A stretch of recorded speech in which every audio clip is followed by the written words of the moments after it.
안녕하세요. 차명석입니다. 자, 삼성전자 한번 촬영해 보도록 하겠습니다. 일단 오늘은 하락이 나올 거라는 거 이미 다 알고 계셨죠? 제가 주말 사이에 촬영했던 내용 보셨으면 아셨겠지만 미국발 악재가 있었습니다. 예, 미국발 악재가 있어서 오늘 삼성전자 하락이 좀 있었는데 어쨌든 거시적인 관점에서 영향을 받은 거지 삼성전자의 어떤 결정 문제가 있었던 건 절대 아니었다. 그렇기 때문에 전혀 걱정할 건 없다라는 부분을 먼저 좀 말씀을 드리겠습니다. 금요일 날 뭐가 또 있죠? 일본에서 이제 금리 인상에 대한 발표가 있을 것 같아요. 엔캐리 청산으로 굉장히 떠들썩한데 요거에 대해서도 한번 간단하게 체크해보는 시간 가져볼 겁니다. 우리는 이제 삼성전자 주주이기도 하지만 결국 증시에 가장 민감하게 작용하는 게 삼성전자예요. 그래서 우리는 삼성전자만 알 게 아니라 이 외부적인 요인도 모두 점검할 필요가 있다. 그래서 오늘은 이 거시적인 관점도 한번 점검해 볼 거고, 결국 삼성전자가 가야 할 길은 반도체 매출에 대한 부분이에요. 근데 요거는 이미 잘 나온다라는 건 알고 있습니다. 4분기 실적 당연히 잘 나올 거예요. 근데 우리는 공부하는 투자자이기 때문에 단순하게 잘 나온다라고 해서 끝날 게 아니죠. 어떻게 잘 나올 건지, 어디서 잘 나올 건지, 어디까지 잘 나올 건지 이런 것들을 좀 알아보셔야겠죠. 그래서 이런 내용들까지도 준비했으니까 오늘 준비한 내용 굉장히 많습니다. 지루할 수 있겠지만 그래도 피가 되고 살이 되는 모두 중요한 내용들이니까요. 집중해 주시고 바로 시작해 볼 건데, 시작하기 전에 요거 한 번씩 부탁드릴게요. 좋아요, 구독 한 번씩 부탁드리고요. 저희 채널은 공적인 채널이에요. 100% 무료로 정보 제공을 해드리고 있습니다. 그렇기 때문에 앞으로도 많은 시청 부탁드리고요. 삼성전자뿐만 아니라 다양한 종목 다뤄드리고 있으니까 다른 영상도 꼭 시청 부탁드리고, 댓글창도 열어놨습니다. 늘상 말씀드리고 있지만 매도 금지예요. 결국 매도 금지를 제가 언급드리는 건 당연히 올라간다라고 판단했기 때문입니다. 많은 분들이 많이 흔들리시고 힘든 구간이 될 수 있는데 걱정하지 마셔라. 아는 만큼 보인다고요. 오늘 제가 안내해드리는 내용을 모두 체크해 주신다라면 삼성전자 주가 내려가더라도 걱정하실 거 전혀 없죠. 왜? 올라갈 걸 아니까. 왜 올라가는지를 안다라면 버틸 수 있는 힘이 될 겁니다. 그래서 꼭 영상 끝까지 시청해 주시면 너무나도 좋을 것 같아요. 자, 바로 시작해 보도록 하겠습니다. 자, 일단은 오늘 수급 자체는 안 좋았죠. 당연히 안 좋을 수밖에 없었고, 자, 외국인들과 기관 모두 양 매도가 나왔습니다. 그나마 위안을 잡을 수 있는 건 연기금에서 매수가 들어왔다라는 점. 일단 연기금이 한번 좀 방향을 정하면 좀 연속된 매수가 들어올 수 있는데 일단 지켜봐야겠죠. 미국장에서도 어떤 얘기가 있었는지도 한번 확인해 보겠습니다. 일단 금요일날 미장이 제일 안 좋았던 이유는 요거였어요. 이제 브로드컴에서 매출 발표가 있었죠. 실적 발표가 있었는데 사실 실적은 굉장히 잘 나왔어요. 잘 나왔는데 이 CEO가 이상한 말을 하죠. 자, 이게 가장 데미지가 컸던 것 같습니다. 자, AI 매출이 이 AI 매출보다 총 마진이 작다라는 얘기를 했어요. 이 말은 AI 쪽에서는 매출이 안 나온다라고 해석이 가능한 부분이다 보니까 이게 일단 1차적으로 좀 데미지가 있었고요. 6분기에 걸쳐서 출하된 AI 수주 잔고 730억 달러를 좀 언급을 했는데 이게 또 예상치보다는 좀 약하다라는 얘기가 있었습니다. 그로 인해 좀 실망이 좀 많이 컸다라는 시장에서 좀 판단이 됐던 것 같고요. 이 내용도 있었어요. 26년도 회계연도 AI 매출 전망치 발표도 보류했다. 뭔가 좀 숨긴 듯한 느낌이 들죠. 자, 이런 내용을 기점으로 해서 브로드컴이 마이너스 11.43% 급락을 했다라는 내용이었고요. 자, 이게 또 AI 거품론으로 이어지고 있는 상황이 돼버렸어요. 그래서 중요한 일정이 또 하나 남아있는 게 요거죠. 자, 마이크론 실적을 이제 앞에 두고 있습니다. 17일 날 발표가 있는데, 자, 우리나라 시간으로는요, 18일이에요. 18일 이제 새벽에 발표가 될 거기 때문에 18일 우리나라 장에 굉장히 영향이 미칠 수밖에 없고요. 삼성전자와 업종이 동일한 회사다 보니까 마이크론 실적 여부에 따라 삼성전자가 단기적으로 상방으로 갈지 이제 하방으로 갈지 좀 결정이 되는 그런 일정이라고 좀 생각해 주시면 될 것 같아요. 일단은 높은 확률로 이제 마이크론 역시도 실적이 잘 나올 걸로 예상은 되지만 브로드컴의 CEO처럼 또 이상한 말이 나오면 삼성전자의 주가가 다시 한번 좀 하방으로 갈 수 있는 우리가 시나리오 이 정도는 좀 알고 있자라고 제가 말씀을 드릴게요. 결국엔 삼성전자가 궁극적으로 다시 한번 상방으로 갈 수 있는 일정은 뭐가 있죠? 네, 맞습니다. 4분기 실적에 대한 발표죠. 일단 잠정치가 먼저 발표가 될 거기 때문에 잠정치는 삼성전자 이제 특징이 있어요. 매 분기가 끝나는 이제 첫째 주에 발표를 하거든요. 그래서 아마 1월 달 이제 초에 발표가 된다라고 생각을 해주시면 되고, 그거에 따라서 삼성전자가 다시 주가가 올라가냐 내려가냐 그렇게 좀 분수령이 될 걸로 좀 예측이 되고 있습니다. 그 전에 또 이벤트가 하나 있죠. 바로 요거죠. 일본의 기준금리 인상에 대한 얘기입니다. 이게 엔캐리 청산이라고 해서 굉장히 좀 떠들썩하게 얘기가 돌고 있는데, 일단 결론부터 말씀드리면 이게 분명히 노이즈가 일어날 수는 있거든요. 근데 우리가 우려하는 만큼 큰 걱정은 없을 것 같다 라고 먼저 말씀을 드릴게요. 엔캐리 청산에 대해서 간단하게 좀 표현을 하자면요, 일본이 어쨌든 전 세계적으로 금리가 굉장히 낮은 나라인 건 아시죠? 현재 기준금리가 0.5%예요. 그렇다 보니까 돈을 빌릴 때 굉장히 싸게 빌릴 수가 있어요. 미국의 지금 국채 금리가 대략 한 5% 정도 되죠. 그러면 일본에서 돈을 빌려다가 미국 국채에 투자를 하게 되면 그냥 날로 먹는 거죠. 그런데 갑자기 일본에서 금리 인상을 한다라고 하죠. 그렇게 되면 어떻게 돼요? 일본에서 돈을 빌렸으니까 이자가 올라가게 됩니다. 그렇게 되면 빌린 사람 입장에서는 수익금이 줄어들게 되죠. 그렇게 되면 다시 한번 미국에 투자했던 돈을 일본에 다시 갚아야 되는 상황이 나오게 되고, 이러면 엔화가 또 강세가 일어나거든요. 그렇게 되면 빌렸던 사람들이 환차익 손해까지 볼 수가 있어요. 그렇게 되면 미국에 투자했던 금액이 다시 한번 일본으로 돌아갈 수 있는 상황이 점점 커지게 되는 거죠. 그렇게 됐을 때 미국 시장에서 돈이 빠져나가니까 일본으로 돌아가게 되니까 결국 미국 증시 자체가 하락을 할 수밖에 없다. 이 영향으로 인해 우리나라 증시 역시도 하락을 할 수밖에 없는 이런 도미노 현상이 일어난다는 거예요. 근데 이 과거에와 지금과는 다른 게 뭐가 다르냐? 과거에 이 엔캐리 청산에 대한 부분이 결국 금리 인상으로 이어졌던 건데, 금리 인상이 과거에는요 갑작스럽게 일어났어요. 근데 지금은 이미 24년부터 계속해서 얘기가 돌았기 때문에 어느 정도 충격은 대비가 돼 있다. 그리고 이미 투자했던 투자자들이 일부 일본에 모두 돈을 상환했다는 얘기도 있어요. 그래서 과거와는 다르게 이 엔캐리 청산이 이제 크게 다가올 것 같지는 않다. 이런 견해가 좀 있다 보니까 분명히 이제 기준금리 인상에 대한 부분은 이미 결정됐다라고 보시면 돼요. 이것도 이제 폴리마켓 제가 늘 보여드리죠. 미국의 베팅 사이트예요. 일본이 12월 달에 이제 금리 어떻게 할 거냐에 대한 부분인데, 이거 한국어로 좀 번역을 하면요. 25bps의 98%예요. 이것도 미국이 12월 달에 금리 인하에 대한 부분처럼 어느 정도 확정이 됐다라고 봐주시면 되는데, 말씀드린 것처럼 이미 어느 정도 시장에 대비는 되어 있다. 어느 정도 반영이 되어 있다라고 좀 봐주시면 될 것 같아요. 물론 이제 뚜껑을 열어봐야 되지만, 일단은 요거는 이제 이번 주 금요일 날 발표가 있습니다. 그래서 요거에 대한 또 충격이 어떻게 올지, 요거 일정에 대한 부분과 내용적인 부분이 추가가 된다면 제가 다시 한번 영상을 통해 좀 안내 드릴 수 있도록 하겠습니다. 너무 걱정할 필요는 없어요. 결국 삼성전자가 매출이 안 나오는 기업이 아니고 이 4분기 매출은 무조건적으로 잘 나오죠. 요거에 대해서도 한번 제가 말씀을 드려볼게요. 자, 이건 이제 삼성증권에서 나온 이제 리포트인데요. 요거는 좀 보여드리고 싶어요. HBM 점유율 추이. 사실 요건 어느 정도 다 아는 내용이실 텐데, 25년과 26년에 이 그래프를 보시게 되면 이 빨간색이 하이닉스고요. 이 파란색이 삼성전자예요. 삼성전자의 흐름은 26년, 27년이 될수록 쭉 우상향이 되는 모습을 보이실 거예요. 네, 하이닉스의 그래프는 우하향을 하고 있죠. 쉽게 얘기해서 이 삼성전자의 점유율이 하이닉스한테 뺏어오는 형국이 되는 거예요. 그래서 최근에 하이닉스가 외국인들이 이제 수급이 빠졌던 게 이런 이유 때문에라는 얘기가 좀 많았었죠.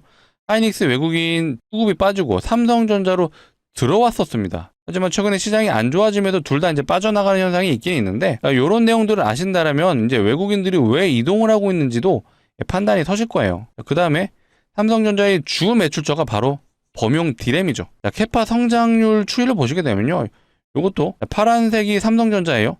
삼성전자는 25년을 기점으로 해서 쭉 올라가는 모습이에요. 물론 27년에는 소폭 하락을 해주는데, 이것도 제가 왜 이렇게 되는지에 대한 부분을 한번 설명을 드릴 건데, 우리는 요거를 통해서 이 삼성전자의 주가가 어디서 최고점을 찍을지를 판단이 되는 부분이에요. 하이닉스는 상대적으로 D램의 성장률이 이제 하락하는 모습이 보여지다 보니까 누가 봐도 삼성전자가 주가가 오를 수밖에 없구나 라는 판단이 서실 거고, 자, 요거는 이제 키움증권 리포트인데, 아까 제가 HBM 얘기를 좀 보여드렸잖아요. HBM. 자, HBM이 삼성전자 26년에는 3배 급증을 예상한다라고 되어 있어요. 그리고 하이닉스의 점유율을 뺏어오면서 고객사의 다변화가 좀 이루어지고 있거든요. 원래는 HBM 하면 당연히 엔비디아가 거의 독점으로 납품되는 회사였죠. 근데 이제는 또 이제 다 아시죠? 구글에서 만드는 거. 자, 이게 A식 칩이라고 하거든요. GPU 같은 경우에는 범용 반도체라고 보시면 돼요. 모든 곳에 다 써 있을 수가 있는데, 자, 이 A식 칩은 특화된 반도체라고 보시면 돼요. 근데 이런 A식 칩을 글로벌 빅테크들이 다 각자 개발을 하기 시작했어요. 자, 마이크로소프트에서도 만들고 있고요. 당연히 구글에서도 만들고 있고, 메타에서도 만들고 있고. 근데 여기에 들어가야 되는 게 모두 HBM이 필요하다. 자, 아마존도 있었네요.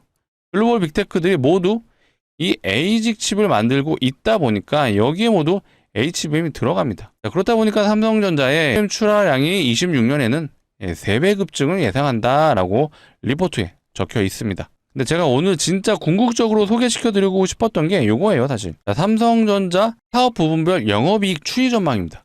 근데 여기 보시게 되면 뭔가 뿔뚝 솟아오른 게 있죠? 바로 이게 반도체 사업부의 영업이익이에요. 앞전에 보시게 되면 뭔가 강하게 매출이 나온 적이 없는데 26년에는 지금 어마어마한 매출이 기다리고 있고요.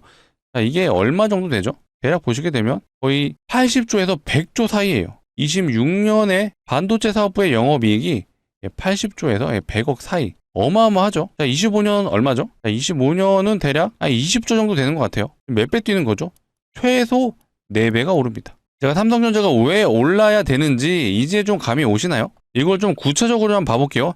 삼성전자가 과연 어디서 매출 피크치를 찍은지를 대한 부분도 제가 한번 말씀드려볼게요. 이게 정말 이번에 키움증권 리포트가 되게 잘 나왔거든요. 자, 요거는 삼성전자 D램 부분 영업이익 추이 전망이에요. 근데 여기서 보셔야 될 게 범용 D램이 있고 HBM이 있어요. 자, 요 파란색 부분이 범용 D램, 그 다음에 요 회색 부분이 HBM의 이제 영업이익 전망이거든요. 딱 봐도 이 D램하고 HBM 매출 차이가 어마어마하게 나는 걸 보고 있으실 거예요. 요건 이제 분기별로 매출이 나온 거거든요. 26년 1분기, 차례적으로 2분기, 3분기, 4분기에 대한 매출 추이인데 어디에서 피크를 찍죠? 3분기에서 피크를 찍습니다. 3분기. 3분기에서 매출 피크를 찍는다라는 것. 근데 삼성전자의 주력 매출이 뭐였죠? D램이에요. 많은 분들이 이제 HBM에 대한 부분을 많이 생각을 하실 텐데 당연히 HBM 중요하죠. 하지만 이 매출 추이로 봤을 때는 자, 1분기 때 전망하는 게 대략 한 15조 정도 되죠. 자, 2분기 때 얼마죠? 20조. 3분기 때도 한 3, 4조 되는 것 같아요. 자, 여기서 매출을 어마어마하게 폭발적으로 상승을 시켜줘요. 자, 여기서만 요 1분기, 2분기, 3분기에서만 대략 한 60조 이상의 매출이 나옵니다. 영업이익이. 자, 그렇다면 우리가 삼성전자의 매출 피크치가 언제쯤 될까요? 저는 예측을 하자면 대략 한 2분기 정도 될 것 같거든요. 자, 이런 식으로 삼성전자의 주가 고점을 우리가 예측을 할 수 있는 거예요. 물론 제가 이때가 고점이니까 무조건적으로 파세요라고 말씀드린 건 절대 아니에요. 언제든지 상황은 바뀔 수 있습니다. 거시적인 관점으로도 판이 바뀔 수 있고요. 이 매출 추이는 이건 일단은 전망치다 보니까 언제든지 바뀔 수는 있어요. 하지만 현재 D램이 너무나도 잘 팔리고 있기 때문에 이 전망치를 봤을 때는 삼성전자의 주가 피크치는 일단은 2분기. 왜 그렇죠? 3분기가 당연히 매출의 피크치로 예상을 하고 있는데 주식이라는 건 결국 선반영이죠. 이 선반영을 고려했을 때 우리는 2분기가 될 확률이 있다. 그렇다면 시기적으로 따지면 대략 4월에서 한 6월 사이가 될 수 있다라는 부분을 미리 말씀드리겠습니다. 제가 이거를 좀 맞춘다라는 개념으로 알려드리는 게 아니라 이런 데이터를 기반으로 해서 우리는 예측을 하는 거거든요. 시시각각으로 데이터는 변할 수 있기 때문에 제가 이런 것들에 대한 내용들은 앞으로 영상을 통해 계속해서 다뤄드릴 겁니다. 그래서 앞으로도 영상 시청 많이 해주시고 많이 시청해 주시려면 구독은 한 번씩 눌러주셔야겠죠. 꼭 좋아요를 눌러주셔야 제가 또 새로운 영상을 업로드할 때 우리 구독자분들이 확인을 하실 수가 있습니다. 자, 이런 식으로 추적을 할 거니까 앞으로도 많은 시청 부탁드릴게요. 자, 이어서 우리 삼성전자 주주분들을 위해서 제가 또 가져온 선물이 있습니다. 자, 주식하는 사람들한테 선물은 뭐다? 종목이죠. 일단은 예상 수익률을 먼저 말씀드릴게요. 한 500% 정도 예상하고 있거든요. 제가 뭐 아무런 근거 없이 수익률을 언급하진 않죠. 그 이유에 대해서 한번 설명을 드려볼 거고요. 정말 500%가 가능하다라고 좀 판단되시면 우리 구독자분들을 위해서 준비한 만큼 꼭 소액은 매수해 보셨으면 좋겠습니다. 자, 지금부터 그 이유에 대해서 한번 말씀을 드려볼게요. 일단은 최근에 나온 기사 중에 이런 기사가 나왔어요. 자, 무상증자가 활발하다. 자, 근데 제가 요거를 좀 보여드리는 이유가 자, 무상증자 종목이 이렇게 늘어나고 있잖아요. 그러면 시장에서 무상증자, 이 무중 테마가 나오는 경우가 있어요. 무상증자 테마 혹시 들어보셨나요? 단순히 무상증자 하는데 무슨 상관이야 하실 수 있는데 이렇게 테마가 형성되고 있다라는 부분을 좀 말씀드리고 자, 실제로 과거에 자, HLB 바이오스텝이란 종목 자, 이 종목이 무상증자의 이제 1등주였어요. 테마주 1등주. 자세히 보시면요. 점상을 3번 가고 상한가를 또 추가로 3번 갔어요. 총 6연상을 갔습니다. 상한가만 6번을 갔고 저점 대비 1300% 상승이 나왔어요. 오로지 무상증자만으로 상승을 해줬습니다. 그만큼 강력한 테마이고 재료였거든요. 최근에 이런 현상들이 지금 나오고 있다 보니까 제가 가져온 종목 역시도 무상증자가 좀 예상되는 종목이에요. 무상증자 뭐 무조건적으로 하진 않죠. 무상증자를 하는 종목들의 특징들이 있습니다. 그 특징이 뭐냐라고 봐주시면 바로 유보율이 높아요. 유보율 많이 들어보셨죠? 이 자본금 대비 자산이 얼마나 있는지를 표현한 게 유보율인데 자, 유보율이 높다라는 건 자산이 많다라는 뜻이고요. 돈도 잘 번다라는 뜻도 되죠. 그렇기 때문에 무상증자가 결국 주주환원 정책이잖아요. 돈을 잘 벌기 때문에 주주환원 정책도 진행할 수 있다. 그렇다라는 건 자산이 많고 돈을 잘 번다는 건 무슨 뜻이죠? 맞습니다. 대기업일 확률이 높다라는 뜻이죠. 실제로 대기업의 유보율을 한번 확인해 볼게요. 자, 이거는 SK 하이닉스의 유보율이고요. 얘는 대략 한 2000% 정도 되는 것 같아요. 사실 대기업 치고 굉장히 약하다. 그러면 다른 대기업 현대차도 한번 확인해 보겠습니다. 자, 현대차의 유보율. 자, 현대차의 유보율은요 대략 한 7200% 정도 되는 것 같아요. 사실 뭐 나쁘지는 않은데 제가 가져온 종목의 유보율은 자, 놀라지 마세요. 제가 가져온 종목의 유보율이 몇 프로죠? 7500% 아니에요. 75000%예요. 75000%. 아까 현대차는 7000%였죠. 현대차에 대략 한 13배 정도 되는 것 같습니다. 진짜 말도 안 되는 유보율인데 자, 이론적으로 유보율이요 500%만 되더라도 이거 무상증자 5대1이 가능해요. 근데 얘는 유보율이 7만 프로입니다. 7만 프로. 7만 프로면요 마음만 먹으면 무상증자 20대1도 가능하고요 30대1도 가능하죠. 진짜 이렇게 진행되면 2000% 갈 수 있어요. 2000%. 제가 보수적으로 접근을 해야 되기 때문에 2000%가 간다라고 당장은 말씀 못 드리죠. 하지만 유보율이 어쨌든 7만 프로라면 무상증자가 최소 5대1은 가능하죠. 그래서 제가 500%가 가능하다라고 좀 말씀을 드린 거예요. 이제 좀 납득이 되시나요? 최근에 무상증자했던 종목 텔콘 RF제약이란 종목도 얘도 막 점상으로 간 거 보이시죠? 얘는 무상증자 2대1밖에 안 했습니다. 자, 그리고 나서 330% 갔죠. 자, 온코닉 테라피틱스. 자, 이 종목은요. 무상증자 3대1 했어요. 3대1 진행하고 300% 상승을 해줬죠. 300%가 좀 적을 수도 있는데 그래도 이 정도면 나쁘지 않습니다. 자, 역대급 종목이었던 자, HLB 바이오스텝. 자, 얘는 8대1이 했어요. 8대1. 8대1 진행하고 얼마 갔죠? 1300% 갔습니다. 점상을 3번 가고 상한가를 또 추가로 3번 가고 총 6일 동안 6연상을 갔다. 그만큼 좀 강력한 재료일 수밖에 없다라는 부분을 좀 강조드리고요. 어쨌든 예상 수익률이 500%잖아요. 자, 500%면 충분히 베팅은 해볼만 하다라고 좀 판단이 되실 거예요. 자, 그렇다면 우리 삼성전자 모두 매도하시고요. 자, 우리 무상증자 종목에 한번 투자해 보시죠. 자, 이런 말씀은 드릴 수 없죠. 큰일 납니다. 자, 삼성전자는요, 당연히 중장기 포트로 가져가셔야 되고, 제가 어느 정도 스토리를 좀 만들어 드렸죠. 26년 자, 2분기가 매출의 피크치가 될 수 있다. 우리는 요 정도까지는 한번 들고 가보자 라고 좀 말씀을 드리고요. 당연히 삼성전자에 대한 내용, 추가적인 내용 역시도 제가 앞으로도 다뤄드릴 겁니다. 하지만 이 종목이 예상 수익률이 500%라면 우리가 그래도 베팅 해볼 만한데 구독자분들을 위해서 준비한 만큼 정말 강력 추천드립니다. 소액은 매수해보자 라고 좀 말씀을 드릴게요. 자, 소액이라 하면 한 500만 원 정도만 진입을 해보셔도 자, 예상 수익률이 500%예요. 자, 그러면 얼마 되죠? 3천만 원이 가능하다라는 부분을 말씀드릴게요. 자, 요거 수익 나시면요. 다시 한번 삼성전자에 재투자하셔도 좋아요. 삼성전자는 언제든지 추가 매수를 하셔도 좋습니다. 자, 그렇다면 우리 이 종목에 얼마나 좀 묻어둬야 될까요? 한 1년? 혹은 2년? 자, 이런 거면 제가 애초에 말씀도 안 드렸죠. 자, 이 종목 한번 보시면요. 점상을 3번 가고 상한가를 총 6번 갔어요. 공시가 한번 발동이 되면요. 단기간에 급등이 가능합니다. 약간 좀 우스갯소리로 말씀드리면 자, 월요일날 시작을 해서요. 금요일날 마무리될 수 있어요. 그만큼 단기적인 승부가 가능하다. 그래서 제가 가져온 종목입니다.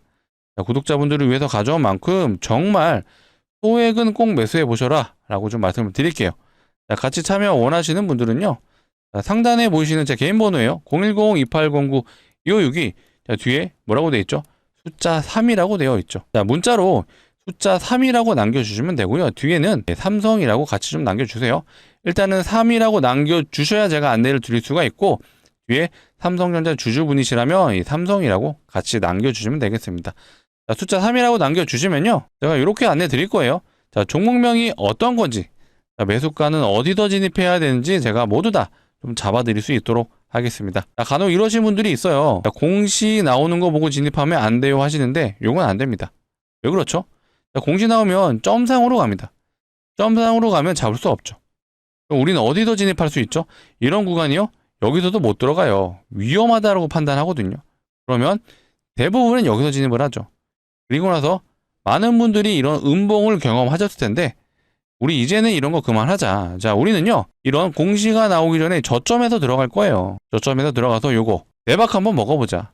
예상 수익률 500%이다 보니까 충분히 단기적으로 수익 보시고 우리 연말 혹은 연초를 한번 따뜻하게 보내보자 라고 말씀드리겠습니다. 오늘이 이제 12월 15일이에요. 15일인데 아마 영상을 보고 있으실 시간은 아마 느낌상 한 16일 새벽 시간이 될 것 같은데 뭐 시간은 상관없습니다. 걱정하지 마시고 상단에 있는 번호 010-2809-2562 이쪽으로 위에 숫자 3이라고 남겨주시면 되니까 제가 돌아오는 우리 정규장이 언제죠? 12월 16일 자, 화요일 정규장이죠. 제가 최대한 좀 빨리 안내를 드릴 거고요. 우리 돌아오는 정규장 이 화요일에는 꼭 진입을 해보자 라고 말씀드릴게요. 이렇게 말씀드리는 이유는요. 자, 요거예요. 자, 무상증자가 어찌됐건 이제 활발하다고 해요. 세력들이 이거 필연적으로 이걸 이용합니다. 테마로 변질을 시킬 거고요. 그렇게 되면 HLB 바이오스텝처럼 진짜 1300% 갈 수 있어요. 그래서 우리는 공시가 나오기 전에 이런 구간에서 꼭 진입하자라는 부분을 강조드리겠습니다. 자, 상단에 있는 번호를 좀 누르시기 귀찮으실 수도 있어서 이렇게 준비해놨어요. 영상 하단에 보시면 더보기가 있습니다. 이거 눌러주시게 되면 여기 파란색 링크 하나 나오시는데 절대로 이상한 링크 아닙니다. 안심하시고 누르셔도 되고요. 대신 핸드폰에서 눌러주셔야 돼요. 핸드폰에서 누르시게 되면 자동으로 문자를 보내는 창으로 이동할 거예요. 여기에 상단에 있는 번호가 이미 입력이 되어 있습니다. 자, 그래서 이 창으로 이동하시게 되면 뭐라 그랬죠? 숫자 3이라고 남겨주시면 제가 100% 예상 종목 최대한 빨리 안내 드릴 거고요. 위에 뭐 삼성 주주분이시라면 삼성이라고 같이 좀 남겨주셔도 좋습니다. 자, 그리고 제가 영상이 아니죠. 자, 문자 하단에 보시면 텔레그램 링크도 좀 같이 보내드릴 건데 요거는 이제 선택사항이에요. 저희 구독자분들을 대상으로 좀 운영을 하고 있고요. 아무래도 시장에 이제 처음 참여하시는 분들, 우리 주린이 분들 같은 경우는 아무래도 종목 선정이라든지 혹은 시장의 흐름을 잘 모르실 수 있잖아요. 자, 그런 분들 대상으로 좀 안내를 해드리고 있고, 자, 이런 식으로 단타 종목도 같이 안내를 해드리고 있습니다. 자, 요거는 11월 26일 날 제가 이 제형솔루텍이라는 종목을 좀 안내 드렸고요. 요건 사실 매매 기법이 있었어요. 투자 경고에 걸리게 되면 보통 4일에서 5일 조정이 나오거든요. 요 패턴을 기점으로 투자 경고 4일 차에 좀 추천을 드렸고 이때 진입하신 분들은요. 단기적으로 한 100% 정도 수익 보셨거든요. 자, 이런 식으로 수익 관점의 종목들도 한 번씩 안내를 해드리니까 한번 종목에 대한 관점들 같이 제가 좀 공유를 해드릴 거고요. 저희 구독자분들이 24만 명이에요. 현재 24만 명이다 보니까 최종적으로 저희가 구독자분들이 이 100만 명을 목표로 하고 있거든요. 요 기간 동안은 저희가 100% 무료로 좀 안내를 해드리고 있어요. 요 기간만이라도 이 차명석이라는 전문가가 과연 시장을 어떤 관점으로 보는지도 한번 같이 체크를 해보시면 무조건적으로 도움 되실 거예요. 최근에 약간 소외주 한번 추천드려볼까요? 파라다이스라는 종목이 전 최근에 좋아 보이더라고요. 이게 호텔 카지노를 영위하고 있는 기업이죠. 최근에 이제 일본하고 중국하고 사이가 매우 안 좋아지고 있어요. 그래서 중국 관광객들이 일본을 안 가죠. 그럼 어디로 가죠? 한국에 오고 있어요. 게다가 한국에는 지금 무비자로 들어오고 있습니다. 자, 이런 걸로 봤을 때 파라다이스 사실 이때도 흐름이 좋았던 게 중국인 관광객들 무비자 때문이었어요. 근데 일본을 안 가고 우리나라로 온다, 한국으로 온다라면 당연히 호텔 카지노가 좋을 수밖에 없죠. 실제로 최근에 수급이 엄청 좋아요. 연기금이 지금 최근에 4일 빼고 매수가 계속 들어오고 있죠. 자, 투신도 계속 들어오고 있어요. 대부분의 기관 투자자들이 들어오고 있고, 실제로 이제 파라다이스가 최근 횡보 중에 이게 있었습니다. 자, 인천에 있는 호텔을 하나 더 매입을 했죠. 자, 이 말은 중국인 관광객들이 더 늘어날 걸로 예측을 했기 때문에 이런 매입을 했다라는 해석이 지금 지배적이거든요. 자, 그렇다 보니까 이런 기관 투자자들이 계속해서 파라다이스의 수급이 들어오고 있습니다. 자, 이런 수급주의 특징은 개인들의 매수세는 상대적으로 약하죠. 자, 이런 것들이 사실 시장을 바라보는 눈입니다. 이런 종목들도 제가 텔레그램 방에서 하나둘씩 추천드리고 있으니까, 자, 혼자서 시장 판단이 어려우신 분들은요, 꼭 텔레그램 방에 좀 진입하셔서 이런 종목 추천 혹은 뭐 실시간으로 삼성전자 관련된 내용들도 다뤄드리고 있으니까 한번 들어오셔서 시장 어떻게 흘러가는지도 보시면 도움 되실 것 같아요. 일단 나스닥 흐름도 한번 봐볼까요? 여기 나스닥이 진짜 얄미운 게 요거예요. 요거는 나스닥의 이제 야간장 흐름인데 분봉이에요. 15분봉인데 보시게 되면 딱 8시 한 우리나라 시간으로 한 5시 기점으로 해서 다시 한번 상승이 나오고 있어요. 우리나라 장에서는 이렇게 횡보만 하다가 우리나라 정규장이 끝나자마자 상승이 나왔어요. 뭔가 좀 얄밉다라는 생각이 드는데, 일봉을 보시게 되면 어찌됐건 AI 거품론이 나왔기 때문에 이런 대량 음봉이 하나 뜨긴 했는데 다시 한번 소폭 반등이 나오고는 있습니다. 오늘 나스닥의 이제 방향성에 따라 우리나라 내일 시장이 좀 결정이 될 텐데, 일단은 반등이 나오고 있기 때문에 나쁘지는 않을 것 같아요. 내일 기술적 반등은 나올 것 같고, 일단은 금요일 날 일본에서 이제 금리 인상에 대한 발표가 있다 보니까 요게 또 시장에서 어떻게 받아들여야 될지 이것도 추적 관찰할 필요가 있기 때문에 제가 요 엔캐리 청산에 대한 부분은 제가 추가적으로 내용이 있다라거나 소식이 나온다라면 영상을 통해 다시 한번 달아드릴 수 있도록 하겠습니다. 다시 한번 강조드리지만 삼성전자의 4분기 잠정치 발표가 1월 초에 있어요. 1월 달 초에 있으니까 요때까지는 우리가 버티자라는 부분을 강조드리고, 이번 주 금요일 날 이제 일본의 금리 인상 발표가 있다 보니까 요거에 대한 부분은 또 노이즈로 거시적인 관점으로 작용이 될 수 있습니다. 그래서 놀라지 마시고, 우리는 내용을 알고 있기 때문에 걱정하지 말자. 삼성전자의 매출은 4분기는 무조건 좋다. 하지만 외부적인 요인으로 주가가 흘러내려도 걱정할 부분은 아니다 라고 강조드리겠습니다. 앞으로도 추가적인 내용이 있다라면 영상을 통해 다뤄드릴 거니까 많은 시청 부탁드리고요. 삼성전자는 감히 좀 말씀드릴게요. 역사적 신고가에서 우리는 저항이 걸릴 거를 걱정하실 게 아니라 어디까지 올라갈지를 걱정을 하셔야 돼요. 아까 말씀드렸던 것처럼 일단 내년 2분기가 기준점이 될 수 있다. D램의 매출 추이가 너무 좋아요. 우리는 이 D램의 수요도 계속해서 체크를 해야 되니까 이런 내용적인 부분도 제가 영상을 통해 꾸준하게 안내해 드릴 수 있도록 하겠습니다. 자, 오늘 영상 여기서 마치도록 할 거고요. 자, 앞으로도 많은 시청 부탁드리겠습니다. 해주시려면 뭐가 필요하죠? 마지막으로 한 번 더 부탁드릴게요. 구독, 좋아요는 한 번 더 눌러주시면 감사할 것 같습니다. 자, 시청해주셔서 감사합니다.